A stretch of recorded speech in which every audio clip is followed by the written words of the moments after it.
you with another Sony Vegas tutorial, this time showing you how to clone yourself. Yeah, you heard that right, clone yourself here in Vegas, so get on some safety goggles as we dive into this experiment. Let's get started. First thing I want to mention is that when you shoot your clips, you want to make sure that you set your clone or yourself apart from each shot. So you're going to take two different shots. One shot with yourself just sitting there and doing whatever you want to do. You can go ahead and turn and look to your fake clone that's going to be sitting right here. So here's the other shot. You can tell that they're pretty far apart, and we also have him look at the other clone that's going to be sitting here. So you kind of get the idea of what you need to do.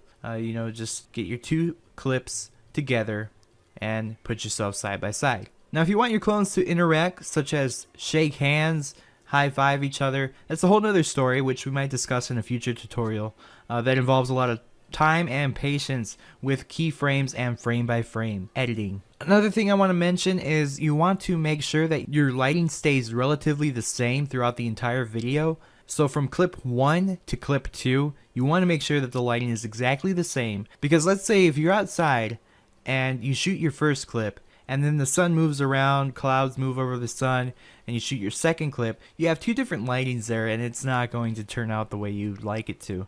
Also, make sure that your camera stays on a tripod and it does not move from clip 1 to clip 2, otherwise it's just going to get all messy there too.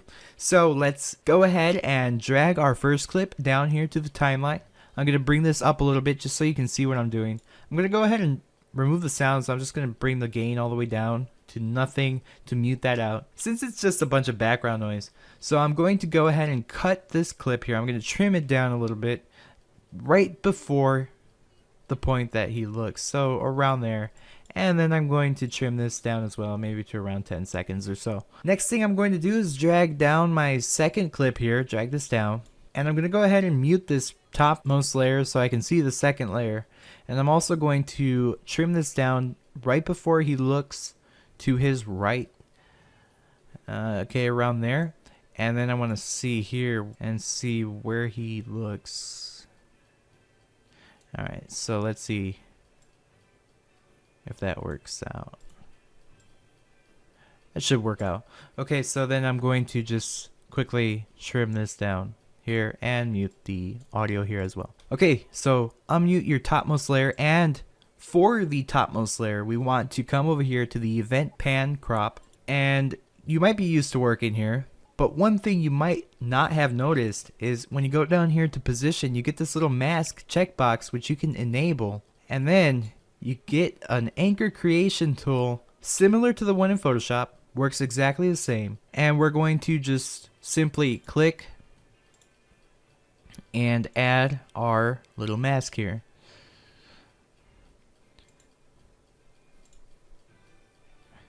And I'm going to try to adjust it so, if he has any shadows going on, shouldn't be a problem. And I just want to show you when I close this off, you're going to be able to see a difference there, just like that. Now, I don't know if you noticed, but you can kind of see a big color difference here. You can see a line and it goes from bright to dark and it's not really even. So the way we can fix that is to go down here to the feather type, change that from none to both, and then bring the feather percentage up a significant amount to where that disappears. And you can see it disappears. And I just also want to make sure that I'm not cutting into anything here, like his hand going up. No, that shouldn't be a problem. The only problem might be the shadows, which with the feather it also shouldn't be too big of a deal. Alright, so I can bring this back up and we can go ahead and preview this. Let's see how it works out. Alright, they both look at each other. He waves. I'm not accepting your wave. Alright. So there you have it, cloning in Vegas. Now you can go out and tell your friends that you've cloned yourself, and if they don't believe you, you have video to prove it. I hope this helped. If you have any questions, leave a comment below. And if you have something you want me to show you how to do in Vegas, you can also leave a comment below, and I will try my best to fulfill those requests. Of course, you can follow me on Twitter at RobsProductions. Visit the site robertsproductions.net. Like me on facebook.com/robertsproductions. And of course, you can also subscribe to this channel for more weekly tutorials just like